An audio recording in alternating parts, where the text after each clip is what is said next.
হঠাৎ করে দেখি কবরে বিকট আওয়াজ, কবরের মধ্যে ধোঁয়া। এবার নজর করে দেখে ওই নাফরমান গুনাহগারের জিহ্বাটা নাভি পর্যন্ত টেনে নামানো। ছেলে কান্না করে বেহুশ হয়ে গেল। আমার আল্লাহ দুনিয়াতেই দেখায় দেয় আমার এই বাংলাদেশের ভেতরে কত কবরস্থান থেকে আগুন দেখা গেছে, আবার কত কবরে সাপ বিচ্ছু দেখা গেল। ঢাকার পাশে মুন্সিগঞ্জ জেলা, মুন্সিগঞ্জ জেলার পাশে একটা জায়গা আছে কাঠপট্টি। ওই কাঠপট্টিতে এক কোটিপতি ছিল, কাঠের ব্যবসা করত। ওই ব্যবসায়ী দুনিয়ার এমন কোনো অন্যায় নাই, অপরাধ নাই, করে নাই।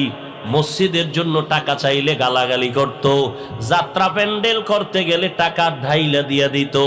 ইন্তেকালের পর তার বড় সন্তান